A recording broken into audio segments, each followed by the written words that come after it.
This project has changed my mind about how good real-time Archviz renderings and animations can look.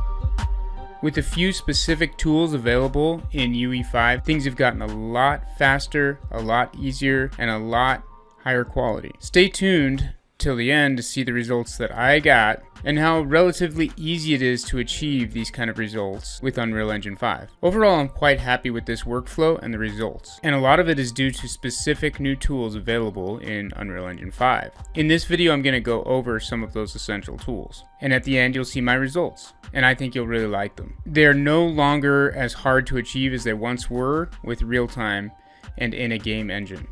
I will go over my workflow and talk about the key things that I've learned and how they apply to Archviz artists and professional Archviz projects, and also how I think they change the game for artists like myself.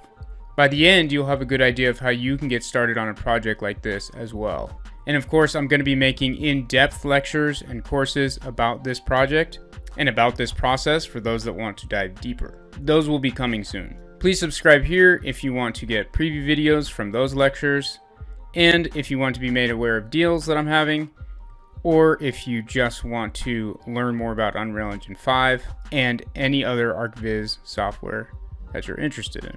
Also, as a side note, if you want to join the existing Unreal Engine course, this project and all its lectures will eventually be added to that course for existing students. And also, if you are not familiar with Unreal Engine at all, that's a good place to start. You'll be completely up to speed. Everything in that course continues to apply, except for a few of these specific tools that are new for Unreal Engine 5 that we're going to talk about in this video. So once that's added, it will be a complete professional course for Unreal Engine, and existing students will get all the upcoming content as well. Follow the links below to check out that course. And give me a like if you're excited to learn about Unreal Engine 5 for Archviz. Or if you're not sure yet, wait until the end and see my results. If you like them, then hit that like button. You gotta make me earn it. Alright, let's get into my workflow and some of these essential tools that I'm talking about that I think have changed the game for Archviz when it comes to working in game engines like Unreal Engine, specifically Unreal Engine 5. Okay, the first tool that I want to talk about is my old friend, Vray plus 3ds Max. Okay, I've got lots of courses about this, tons of students that I've taught, but the fact is, when you're doing something in real time, you still need a great render, you still need a great modeling platform. For me, that's 3ds Max. For you, it might be Blender or something else. That's all fine. The game changer for me is Vray, and especially in the newer versions with Vray Cosmos, where I have so many assets available that I can just drag and drop into my scene. Okay, that's a huge thing because these all translate to Unreal Engine perfectly, seamlessly, and I'll show you how to do that. But being able to fill out my scene that easily, and then of course Vray materials. I'm very comfortable making Vray materials, and I have a bunch of free ones available via Cosmos and via the Vray material library. So I have this basic model that you can see of the cabin, and that's going to be available to my students and everything for download, or even viewers of this YouTube channel. But I'm filling it out a lot with materials from Cosmos or custom materials that I've made, or also details, furniture, and other details from Cosmos. And you can see some of the Cosmos assets there. The fact that these are all available and they translate perfectly into Unreal is a huge time saver. Okay, so that's one of the tools, 3ds Max plus Vray, and specifically Vray Cosmos. Big deal. So how do we get this all into Unreal Engine? Well, that's really easy. We export it using Datasmith. And you can see me there just exporting, and you just save it as a Datasmith file. Actually, I didn't have Datasmith yet, so here you can see me installing Datasmith. Very easy process. You install Datasmith for the proper version of Max that you have. Now you can export it as a Datasmith file, and that is a file that gathers all the assets together, and then you can import it into Unreal Engine, and all those assets come in really nicely, really clean in Unreal Engine. Okay, so it brings in all your models as static meshes, it brings in all your materials and bitmaps all together. You can see the process right here. Datasmith, you just add to your file, add Datasmith file, boom. There's a few settings, very basic and straightforward. And then bam, we've got the entire cabin model in here, and you'll see the materials start to populate. There you go. So Datasmith is another tool essential to the workflow. That's developed by Epic Games, obviously, to exactly for this process, and it works quite well. Okay, so you can see in here that there is dynamic lighting going on, dynamic GI, and we're going to talk about that tool, which is my favorite new tool. Let's first look at some of the landscaping. So there's great landscaping tools inside of Unreal Engine, and there's really nice foliage tools that go along with that. You can build your landscapes in real time, in 3D, using sculpting tools inside of Unreal Engine. And then you can add detail and materials to that using my other favorite tool, Quixel Megascans. Okay, so there's the bridge in here that gives you access to all the Megascan library, which is large. Okay, so they even have fabrics in here. They have tons of natural materials, and they have tons of natural objects, environment objects for building out your scene, kind of like Cosmos did in V-Ray. Megascans can do for you inside of Unreal Engine. So the combo of those two free asset libraries is really large and really, really helpful for building out a very high quality scene. So what I was starting to say is that one of the very important tools inside here, we have Megascans. These are Megascans trees, but also Lumen is a very big deal. Okay, we saw the hype with that with Unreal Engine 5, and I will just say it is a very big deal because global illumination happens in real time, and all the lights in my finished results that you'll see are dynamic lights. They are not baked. Okay, that is, for me, that was the biggest holdup with Unreal Engine, is having to bake lights, because it was like, why don't I just render in V-Ray instead of coming in here and baking these lights? Because this takes forever and it's a real pain in the butt. But getting real-time GI, that's really realistic lighting. I mean, it's not perfect, but it is very close. And it still has the fake things to stay in real time, but Lumen does a fantastic job of looking good, doing great GI in real time. So my finished results that you will see are all done with Lumen, with the exception of one other tool that we're going to talk about. But most of it's done in Lumen, and it's all just done in real time with GI actually happening, global illumination actually happening. So there's color bleed, and there's all that stuff happening in real time. Amazing. Another tool is Nanite. Nanite and Lumen kind of work together. Nanite enables us to bring in some huge assets, like polygon-wise, huge assets, and it really doesn't slow down your scene very much. Okay, so my scene was running at a very good frame rate the entire time that I was working on it, and my finished results, again, you'll see, like, everything was running smoothly. There was no problems with polygon count, even though I had all these Megascan assets in here that were gigantic. So I tried to keep all those things as Nanite because Lumen and Nanite work very nicely together. But you could achieve tons of detail like you're seeing right there. All super awesome. And there's a couple other tools that I want to talk about specifically that are very, very beneficial to Archviz artists. So one of those is the movie render queue, and that is because we can easily just take an animation and we can animate our camera in here. We can animate the depth of field. It's a lot like what I've shown on some of my other videos in Chaos Vantage, where you can just set keyframes for various different objects. I mean, really in Unreal Engine, you can set a keyframe for any object and any attribute of that object.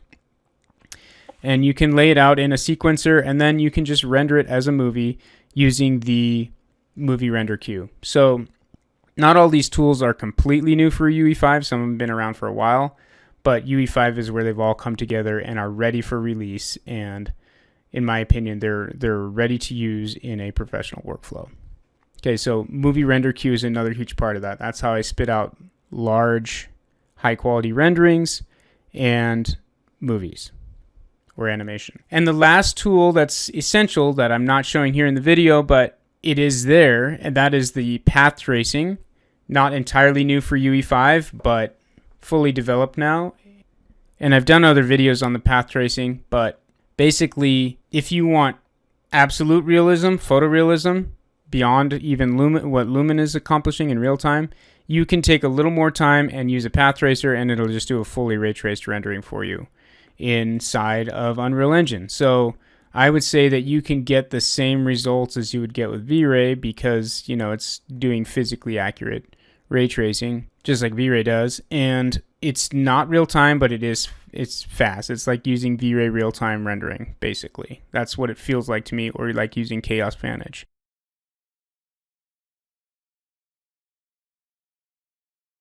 Okay, so you can look around and it'll be really noisy and then it'll refine in a couple seconds. And you can change the settings, but it's giving you fully ray traced renderings. And so if you want to go to that next level inside Unreal Engine, that is available for you there too. So really, they've taken away all the excuses that I've had in the past to not use Unreal Engine. They made it super easy. They got rid of the light baking. If you want to go beyond that, you can use the path tracer.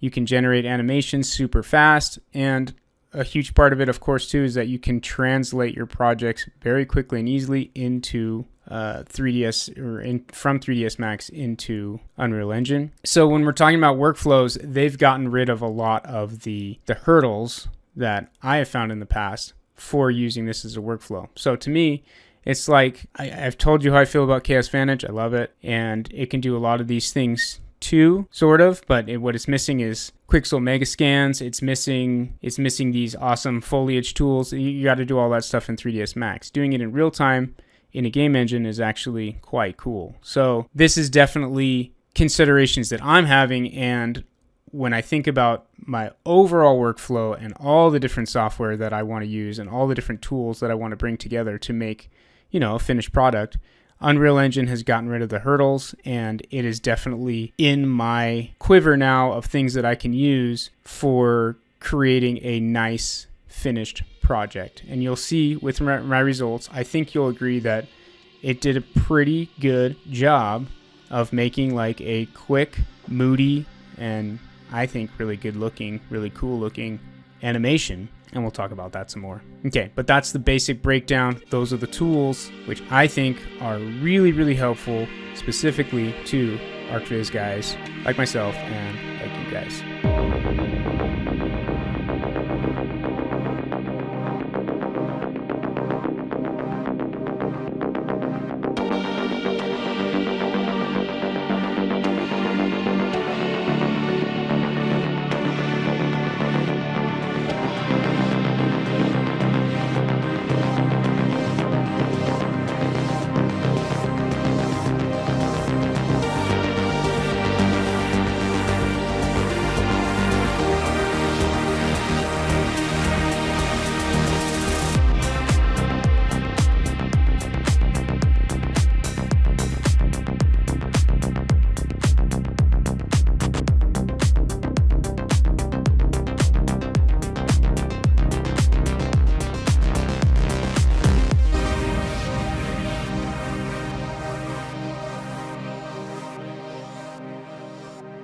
Okay, so those are my results. I think they're pretty rad.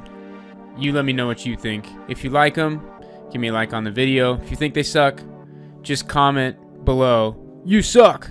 and then make sure to link me to your much better work. The point is that for me, these are pretty good results with actually a minimal amount of effort. And the cool thing is that everything you saw was basically real time, right? Like the animations using the movie sequencer, you render them, and it takes a certain amount of time to do anti-aliasing and things like that because of the way I set it up. But per frame, so each frame takes a little bit to render. But we're talking like 4 or 5 minutes instead of several days, you know. And you could actually just render it straight up in real time. So it could literally just take like under a minute to render that big animation that you saw. So that's awesome. But the other cool thing is that if I actually played the game while I'm in the game engine, I could just walk around that whole scene and look around, and it would look exactly like the animation does. That's pretty cool because all the GI is done in real time and it's still dynamic. Like, I could move things around in there inside the game and it's all going to still look the same, and the global illumination will all work. The dynamic lighting will work. There's no light baking, right? So that's a super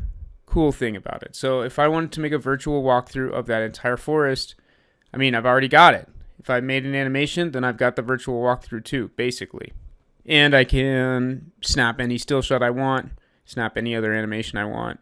It feels like directing a movie virtually. It feels like being a photographer virtually. It feels like sketching using photographic content. I mean, I guess that's the coolest thing about it for me, is that it just is so much fun. It's awesome to have real-time feedback on everything. So I hope you like those results. I think for real time they're quite good. And the gap between offline renders or static renders, whatever you call them, V-Ray type rendering, the gap between that and a true game engine experience isn't that big at this point for me. And of course with V-Ray you can take it into Chaos Vantage and again get similar real-time animation results. So there's that as well. But the ability to walk around it and experience it in that way, and even if I had VR goggles, I could walk around it in VR, the possibilities that Unreal Engine opens up are exciting and awesome to me. So I'm going to talk about that a little bit in my conclusion here and my final thoughts about Unreal Engine. So I was really excited about these results, and I realized that once I worked through the whole process and figured it out, it's actually quite easy and even intuitive to create this kind of thing. Working through the learning curve of Unreal Engine and overcoming some of the hurdles, the workflow hurdles, is definitely the hardest part. Fortunately, that is the part that I've hopefully worked out for you so that it's easier for you to get through that. Stay tuned if you want preview lectures of the upcoming course that will dive deeper into a lot of these things and how to overcome them, and just how to get comfortable with the overall workflow. I will say that once you get over that hump, Unreal Engine really starts to unleash your creativity, and your imagination is the only limit, and you can create some really, really impressive results. So what about UE5 being used as a proper render engine? Well, I think that it adds another important tool to an Archviz artist's capabilities. Obviously, for a real-time walkthrough of a fully rendered scene, it doesn't get much better than this. It doesn't get better than a high-quality game engine for that sort of thing. But also for building environments, and the addition of Quixel Megascans here is huge for things like doing quick but high-quality animations, for telling a complete story of a project with multiple stills and multiple animations, or maybe even a real-time walkthrough in addition to those things. The possibilities are really endless with what you can do with Unreal Engine. And for many of those tasks, Unreal Engine would be the best tool.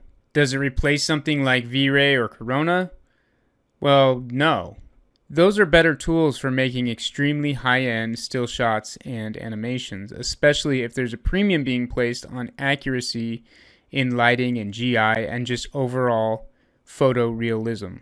And remember, I still used V-Ray as an essential tool in this workflow that I'm showing in this video to create all my materials. And like I mentioned, I love those Cosmos assets. I mean, V-Ray isn't going away. And you don't need a UE5 type result for all projects. Sometimes you just need that one really, really nice still for a project to sell it. So in short, I won't be replacing V-Ray in my workflow. I'll just be adding UE5. It's just one more software to learn. Fortunately, that's the best part of this job, right? Right? Anyway, I hope you enjoyed this video. There's a lot more to come, obviously. This is just a primer.